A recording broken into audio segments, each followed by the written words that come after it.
Good evening, Gills fans. Welcome back once again to Gills in the Blood TV. This evening I am putting together part 2 of my season preview. Slightly different, will not be me talking too much. I'm sure you're glad to hear.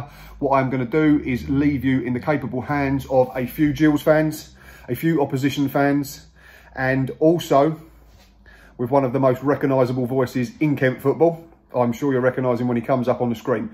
So, without further ado, I will let the others take over. They are going to give their views from a Gills perspective and also from an outsider's perspective, just to get some different opinions before the competitive action starts tomorrow as we host Southend in the Carabao Cup at what will be an empty Priestfield Stadium. Hi Matt, thanks for having me back on the channel, and here are my thoughts on the upcoming season. Top goal scorer, I'm going to go for John Akinde. I'd like to think that he will be able to score between 10 and 15 goals. Looks like he'll be our penalty taker as well, so that should help bolster his figures. I do feel that the midfield and wide players will need to contribute a bit this season, so hopefully Coyle, Graham, Dempsey, Willock, who else is going to play in midfield? We need a few of those to probably get at least 5 goals each to help Big John up front, because obviously he's only got Verdane Oliver as competition, so we will need the midfield to start scoring some goals.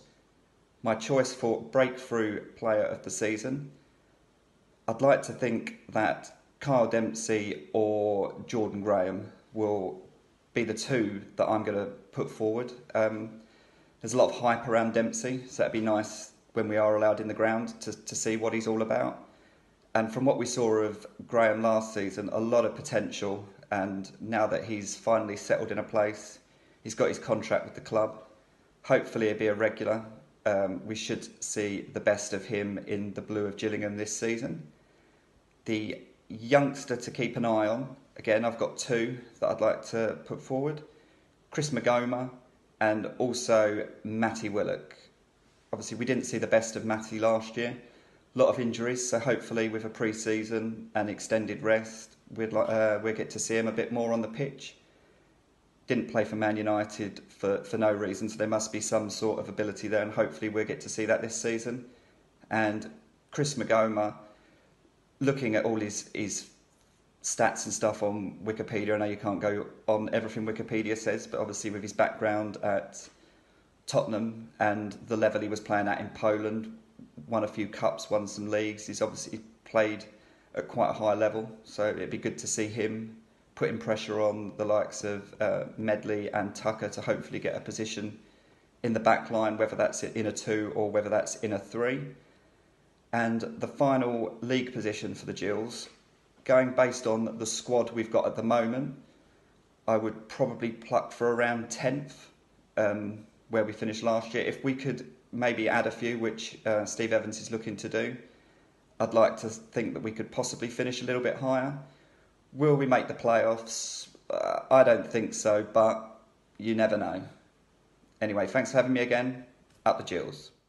Hi Gills fans, Jonathan Harris here, MK Dons fan. So my review on Gillingham, I think last season went a lot under the radar how good actually the season was.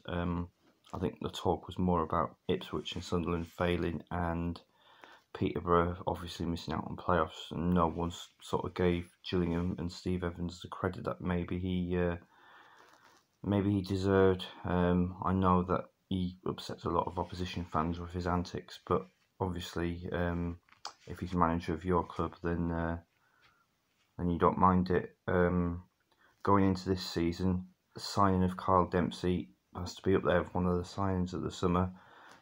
Really good, really sort of the attacking midfielder you were probably missing last year, alongside Stuart O'Keefe, who is obviously an absolute warrior in the centre of midfield. Interested to see if John Akinde can step it up this season coming. Obviously he'll need the service. I think he'll get a lot of it from Jordan Graham, who I rate very highly. The only thing I would say is going against you this season is potentially the lack of experience at centre-back and possibly another striker to back up John Akinde, because as I record this, I believe Brandon Hanlon still hasn't signed a contract review, which is a shame because, again, he's another talented lad. So anyway, good luck for the season, apart from when you rock up at Stadium MK or we come to Priestfield. And yeah, cheers for asking me. Hello, it's been a while, hasn't it? Hope everyone's keeping well through these COVID times. Just a little quick one from me. Has been asked by Matt to do this. Gills' top scorer of this season, I will have to agree and say Big John, because at the moment, the one thing this squad's lacking is a real goal-scoring striker. If it's to be Big John, I'll be surprised if he gets into double figures, but if we can get one or two, we say 8 or 9 each, I think it'll probably be around a 8 or 9 mark, will probably be our top goal scorer at the moment. Player to have an impact, I think was the next one. I'll say Jordan Graham. I wasn't particularly impressed with him when he came in, although others were. Hopefully now he's had a full pre-season, he'll be a threat. Hopefully get a few goals. He'll be a regular, I think, this season. Young player to have an impact, I will say Trey Coyle. Don't really know a lot about him. Apparently he's up for the Golden Boy Award or something along them lines. Could be an X factor. Whether he starts week in, week out is, we'll see. But certainly could be an exciting option coming off the bench. And finally, Gills' finishing position, I will say 9th. I think, depending on whether or not we get this goal-getting striker in that we all know we need, we could be higher up. Otherwise, I'd think somewhere between 9th and 11th. Hopefully it's more positive than that. Still room for, I think, 3 more loan signings. So, yeah, we will see. Up the Gills. I'm looking forward to seeing what Gillingham have to offer in League One next season. Manager Steve Evans appears to be the kind of boss who is easily able to wind up opposing players and supporters alike, but has the full backing of his own club's fans, thanks to his passionate energy, which he displays quite clearly on a weekly basis on the touchline up and down the country. To work for Evans, you have to have thick skin and a screwed-on head, and to be committed and give your all every single match. And if you don't, I imagine he lets you know his feelings pretty clearly.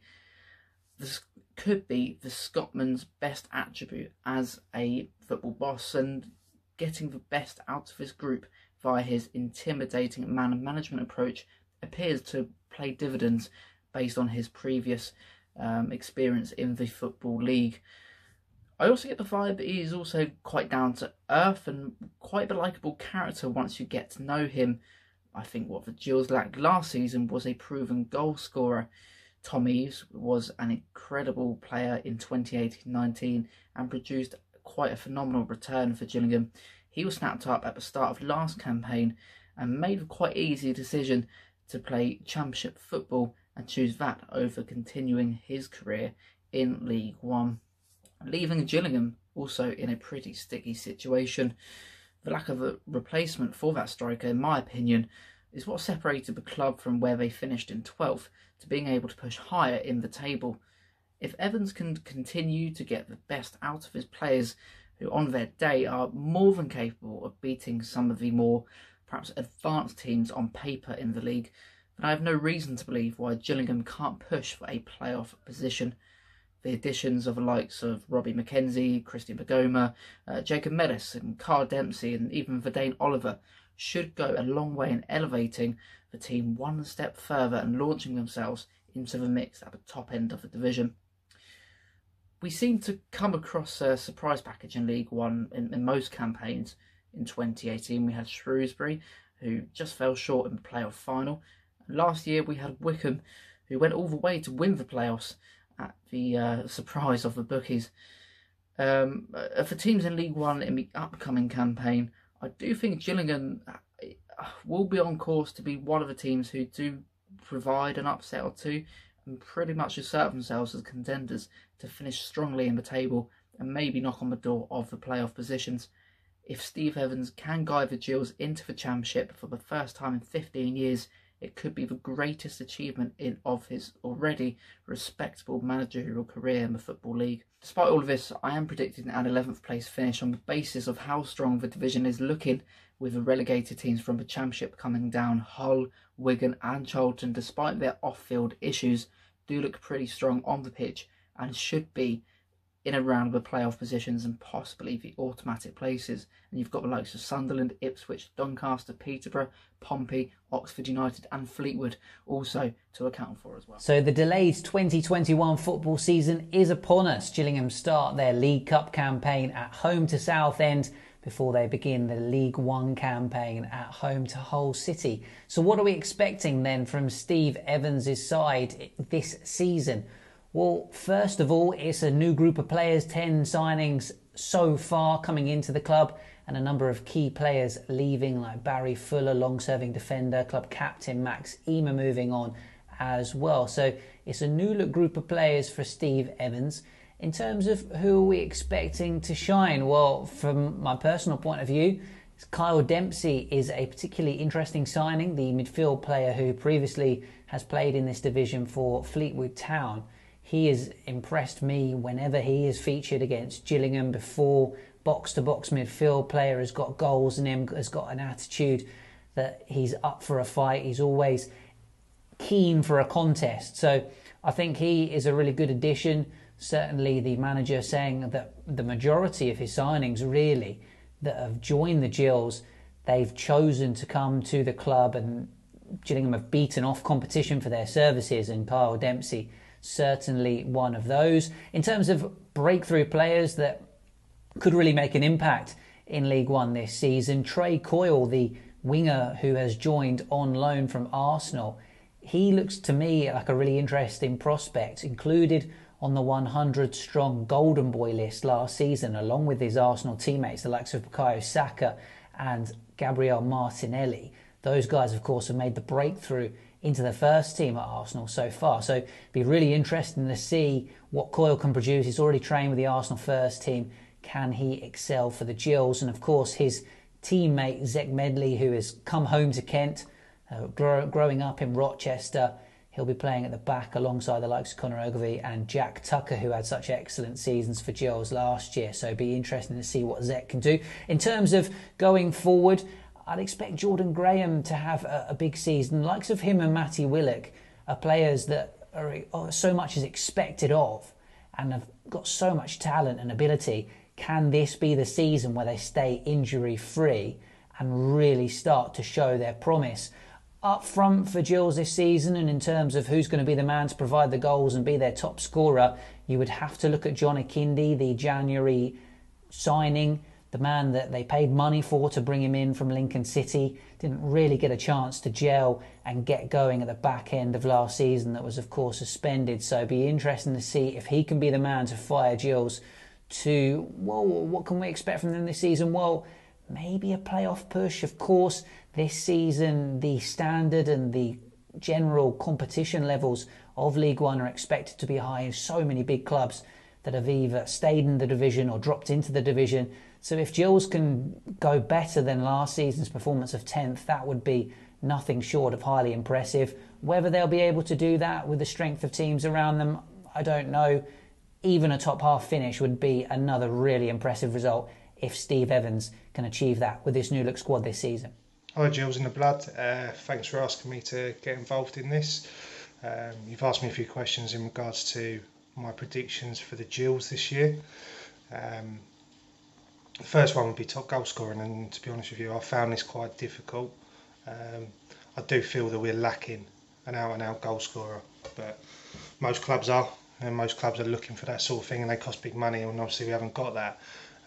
I do like the rumour of Danny Rose coming in. I do feel that he would add us something different to what we've already got, and that's whether Hanlon stays or not. But top goal scorer for next year at the moment, I'd say it's going to be John Akinde. The times I've watched him play, he's looked okay. Still a little bit underwhelming from the big up that we got last year when we signed him. But that game against Blackpool, I thought he was a different class. So if we can get that out of him week in, week out, then I do feel we could be up there. In terms of a breakthrough season, I'm going to go for Matty Willock. Keep that boy fit, and I think we've got one hell of a player on our hands. The games I've seen him this pre-season, he's looked decent, composed, and I do think he will be destined for bigger things eventually. So if we keep him fit, I personally think that he could have a really good season for the Gills. In terms of youngster to have an impact, I've gone for Robbie McKenzie. The games I've seen him play, he looks assured in every position so far. Could be a really, really good signing, very versatile, still at a decent age. I do think that he could be a big player for us next year, especially if injuries come around. I think he could really fit into that squad very well. He looks really assured on the ball, bit like Alfie Jones in a way, and Thomas O'Connor, a mixture of the both in my opinion. I feel that he could be a good player for us next year. In terms of finishing position, I think we're just going to miss out on the playoffs. I think we're probably going to end up about 8th or 9th is my prediction. I think we are lacking that little bit of cutting edge, that little bit of creativity. Although we've got Cole Dempsey, I still feel that we need an out-and-out number 10. And Jacob Mellis, he's very hit and miss. The games I've seen him play, saw him play quite a lot when I was living in Mansfield. So when he's on it, he's brilliant. But when he's not, he gets lost on the pitch. And I think we could really do with a creative number 10 player and a new striker to get us moving forward. But 8th, I'd take 8th every day of the week as a Gillingham fan. So yeah, that's my predictions. Up the Gills. So I've been asked to give my predictions on Gillingham next season, as if that game 5 or 6 months ago where you scored in the 96th minute didn't scar me enough.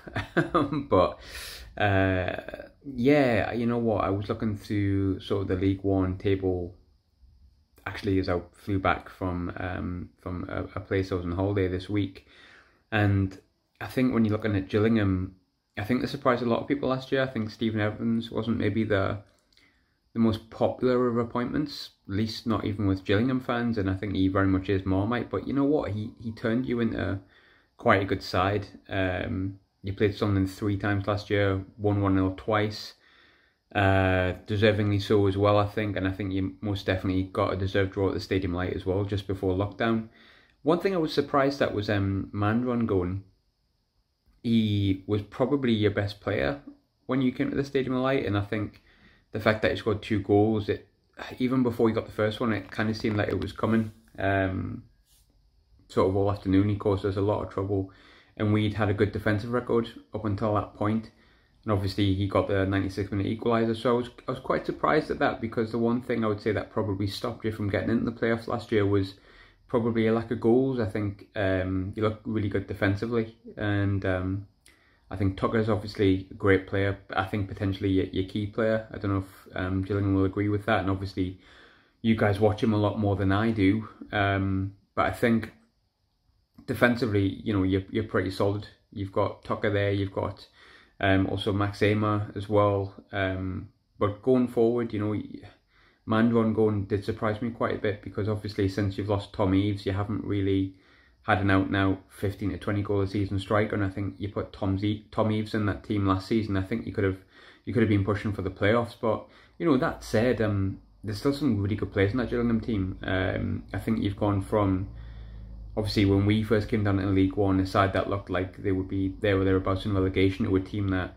you know, should be there or thereabouts around the playoffs, maybe just outside.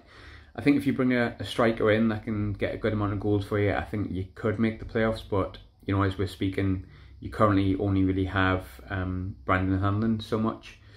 Jordan Graham obviously is a very good player at this level.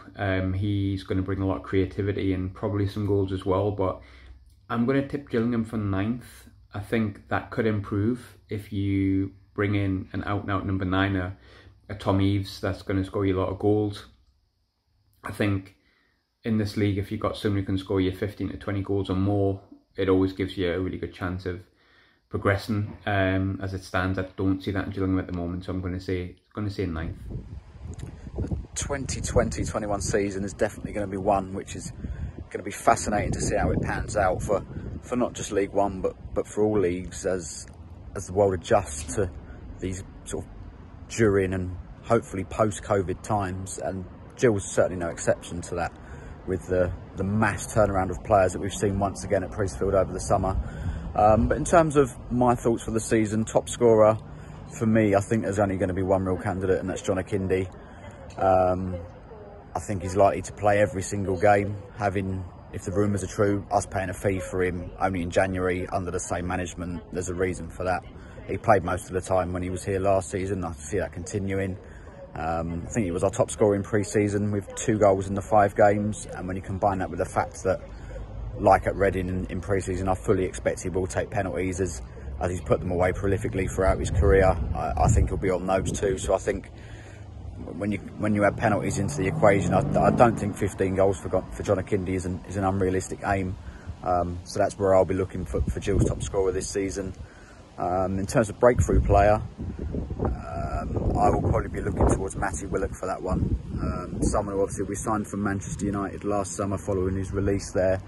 So yeah, with an upbringing there and the family he's come from, there's clearly plenty of footballing talent there. But unfortunately, yeah, injuries put pay to his season last time out, and it was virtually a write-off, barring a couple of brief cameos where we see glimpses of quality from him. There was nowhere near enough to really make a fair judgment of Matty, and hopefully he seems to have come through pre-season okay, so now hopefully he's over that, and we can really see him kick on this season and make a big impact in the team. But then looking at a young player that I think will have an impact, I'll look down to one of the low knees, and I'll probably go for Zach Medley. Obviously losing Max Amer in the summer is a loss, and it looks like as to date there's been no sort of experienced replacement come in, so it looks like we are going through a more youthful back line, which has its pros and cons. It certainly brings risks, but being a left-sided centre back as well and a left footer, I think there's going to be an onus on Medley to offer some balance to that central defence alongside, you'd like to think, Jack Tucker. And yeah, I think he's looked okay in the streams I've seen from friendlies so far. Obviously he's got a little bit of Europa League experience for Arsenal. So yeah, hopefully he can come in and quickly adjust to League One and show to us why he's on the books at Arsenal and be a really good addition throughout the season. But the most important thing in terms of where I think we're going to finish, it depends how quickly this new crop of players gel. Last season we was too slow off the line, and in the end that cost us a push at the playoffs. But if we can start well and not drop silly points early on like we did a couple of times last season, then I think we'll give it a really, really good go. I don't buy into the hype that League One is the strongest it's ever been. I actually think it's quite a weak league. I think it will be competitive, but I don't think there's any runaway candidates to go and take the league by storm. And yeah, maybe rather optimistically, I think we have half a chance of creeping into the playoffs, provided we can score more goals than last season, which hopefully the likes of Graham, Dempsey, Mellis will help contribute to, along with a fully fit John Akindi. I'm going to go for a rather optimistic 6th place. Hello Gillingham fans, thanks for having me on Gills in the Blood TV. My name's Harley Thorne, I'm from Gascast Podcast and I'm a Bristol Rovers supporter. Now whilst I'm not a Gillingham expert, I am a League One supporter, and therefore I'm going to give my opinion on how I see Gillingham doing this season. Now, Steve Evans, I mean, he divides opinion, and in my opinion, he can be a bit of a knob. However, I can't deny that, as with every football fan, the game is about results, and the man's record speaks for itself. I think in terms of a team that's looking to be in the top half of League One and hopefully reach the Championship, he's not a bad man to have in charge. And therefore, I think, manager-wise, you're in a good position. At Bristol Rovers, we've got a rookie manager called Ben Garner. It's his first full season now managing first team in Football League. And whilst that's exciting in some ways, you can't deny that the experience of someone like Steve Evans will see you out of certain tactical situations that perhaps a rookie manager wouldn't. So I think that's worth a fair few points this season for you guys, to be quite honest. You've lost an important player in Max Amer. I know that all too well because, sorry to say, but we took him. No hard feelings about taking Jack Bonham now, although I think that's a great player as well. We'll consider that revenge. But no, I think on a serious note, you've lost a player that's vital to the spine of a team, and the spine is the most important foundation for me. I think it can take some time to recover from that, regardless of the standard of the signings you make. I think when you lose a big figure, there's always a bit of an effect on that. So for me, I think that might lead to a bit of a shaky start to the season, but that's not to say I don't think you'll finish strong as you did last season. I just think it might take a bit of time to gel and to get going. I was also surprised to see Alex Jakubiak leave. He was at Bristol Rovers the season before last on loan, and we really wanted to see him sign. For me, he's a born goal scorer, actually. And when I look at your strike force of Akinde and Mikael Mandron, I'd have thought Alex Jakubiak would be a perfect foil for them, you know, quite, well, ridiculously small and buzzing around the front line and sticking the ball in the back of the net ultimately. I mean, the brute force you've got up there is impressive. And you won't miss Max Amers heading in the box with those two up there. But I think it depends on who you've got running around them, really. You need that kind of balanced strike force, and perhaps you have that. I'm just not fully aware of your strike force at the moment, to be perfectly honest with you. And like I touched upon, massive fan of Jack Bonham at the back. That's a good member to have in your spine. Really good goalkeeper. Was really envious that you guys signed him. So as I say, claimed a bit of revenge there, apologies. Carl Dempsey looks like a good signing as well. I wanted to highlight him. And I also wanted to talk about how he's 24 years old, and I think for clubs like ours, that's a really good kind of age to go for, because you're looking for a player that is on the way up rather than down, the right kind of mentality, you know, is going to fight for his place and really kind of try and kick on his career. Sadly kind of say, you know, he wants to earn a move to a higher place. You know, that's what clubs like ours need to do. They need to find players that have the right kind of attitude, really want to take themselves further with or without the club. And ultimately, you'll either get a sell-on fee or you'll have a really good player on your hands. So the right kind of signing, but with those kind of signings, I think it just takes a little while for them to blend in. And that's why I have you guys down as starting a little bit weak, but finishing really strong. That's me. I'm going to predict 10th for Gillingham this season. Sorry if that's not what you're hoping for, but just not quite playoffs for me. I think, like I said, there's too many kind of moving parts there. And I think that a good foundation will be set for the following year. And with a man like Steve Evans, you know, the sky's the limit with that one, I think. I'd like to take the opportunity to thank Matt and the Gills and the Blood team for supporting FanHub, which I'm involved with. If you haven't heard, FanHub's a new app that's coming that's going to recognise and reward fans for your loyalty. Because at FanHub, we believe that football without fans is nothing. You travel up and down the country supporting Gillingham. You watch videos on Gills and the Blood TV because you love your club. And we think that loyalty is not rewarded. And we don't blame the clubs, we blame the media, and we blame the big boys, really. So what we're really looking to do here is see fans earn recognition and reward that they deserve for their loyalty. The app will gamify your behaviour, so you'll receive a fan score based on the miles you've travelled to see games, checking in at games. And once you do that, you're placed on the leaderboard, you'll prove you're the top Gillingham fan, and you'll receive actual rewards. We'll essentially be paying you to travel to games. So you're going to want to be a part of that, and we need you on board to make it happen. So join the Fan First movement today. Search FanHub app on Google or check out the link in the description. It would be great to have you there for the start of what is going to be a really exciting journey, and one that's really going to put fans first. So thanks everyone for watching. Thanks Matt for having me on and for your continued support. And up the gas. Oh, I'm not allowed to say that on air, am I? Cheers. A huge thanks to everyone who has taken part, to all the Gills fans, to all the opposition supporters who've come on and given their views.